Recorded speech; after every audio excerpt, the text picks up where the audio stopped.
Você já parou para pensar por que o Natal, uma das festas mais importantes do cristianismo, não está na Bíblia? Hoje, vamos mergulhar na história e nas Escrituras para entender como essa celebração surgiu e por que ela revela um distanciamento das raízes originais da nossa fé. Este vídeo não é um ataque a ninguém, mas um convite à reflexão, para buscarmos juntos uma fé mais alinhada com a palavra. Vamos começar pelo básico. A fé cristã nasceu dentro do judaísmo.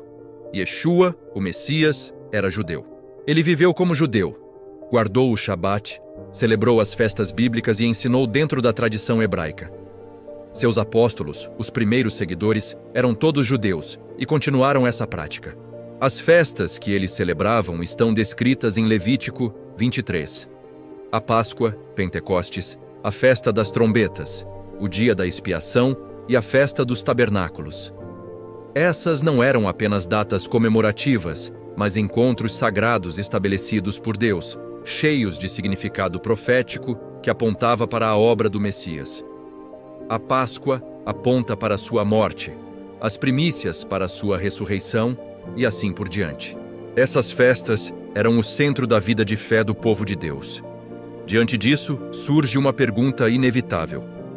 Se a igreja primitiva, liderada pelos apóstolos, vivia imersa nessas festas bíblicas, por que o cristianismo moderno as abandonou?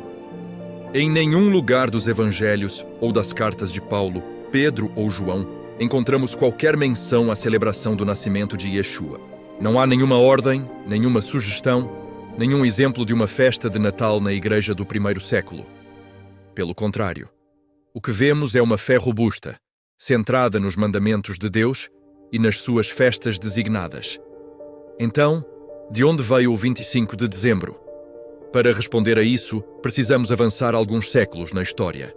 A grande virada aconteceu no século IV, com o imperador Constantino. Ele tinha um objetivo claro: unificar o vasto e dividido Império Romano sob uma única identidade. Naquela época, o cristianismo estava crescendo, mas o paganismo ainda era a força dominante. A estratégia de Constantino foi genial do ponto de vista político. Ele fundiu o cristianismo com as tradições pagãs populares. Em vez de proibir as festas pagãs, ele as cristianizou. Uma das mais importantes era a celebração do solstício de inverno, por volta de 25 de dezembro, conhecida como o nascimento do Sol Invicto, o Deus Sol. Para facilitar a conversão das massas, essa data foi adotada como o suposto nascimento de Yeshua, o Sol da Justiça. O Natal não nasceu de uma revelação bíblica, mas de uma decisão política. Esse processo tem um nome: sincretismo religioso. É a mistura de crenças e práticas de origens diferentes. No caso do Natal, vemos claramente elementos de cultos pagãos antigos sendo absorvidos pela celebração cristã. Símbolos, datas e rituais que não têm nada a ver com as Escrituras foram incorporados. A Bíblia, no entanto, é extremamente clara em nos alertar contra essa mistura. Deus repetidamente instruiu seu povo a não adorá-lo da mesma maneira que os povos pagãos adoravam seus deuses. Trocar o nome de uma festa não muda a sua raiz.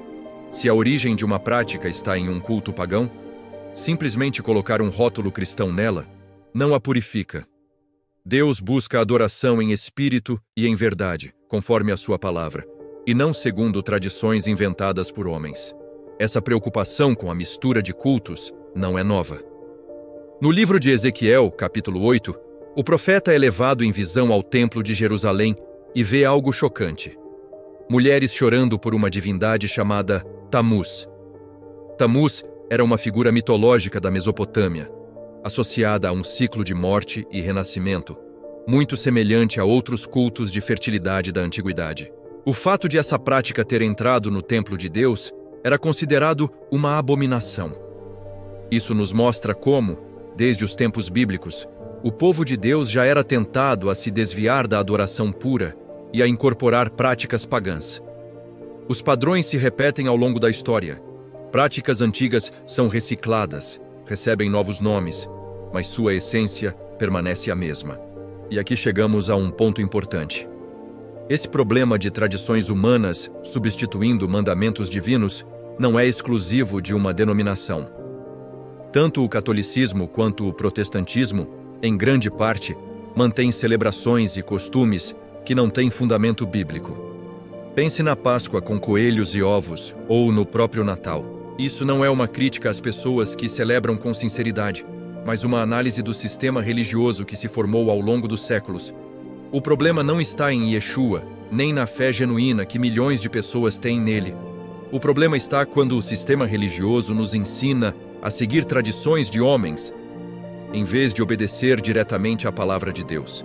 Yeshua mesmo confrontou os fariseus por isso, dizendo: "Vocês invalidaram a palavra de Deus por causa da sua tradição." Então, o que fazemos com tudo isso? A proposta não é cancelar o amor, a família ou a generosidade, que muitas vezes associamos a essa época. Mas é um chamado para retornarmos às nossas origens. As festas bíblicas, ordenadas por Deus, não foram abolidas. Elas continuam cheias de significado e apontando para o plano de Deus para a humanidade, desde a primeira até a segunda vinda do Messias. Questionar o Natal não é rejeitar Yeshua. Pelo contrário, é amá-lo tanto a ponto de querer adorá-lo da maneira que ele instruiu e não da maneira que o homem inventou. Talvez seja a hora de cada um de nós fazer uma reflexão sincera. Estamos seguindo o Messias de Israel e seus ensinamentos, ou estamos presos a um cristianismo moldado por séculos de tradições humanas e sincretismo? O convite está feito. Vamos voltar para as Escrituras, redescobrir as festas do Senhor e buscar uma fé verdadeiramente pura e sem mistura. Obrigado por assistir. Se este conteúdo fez você pensar, deixe seu comentário, compartilhe com outras pessoas e se inscreva no canal para continuarmos essa jornada de volta às raízes da nossa fé.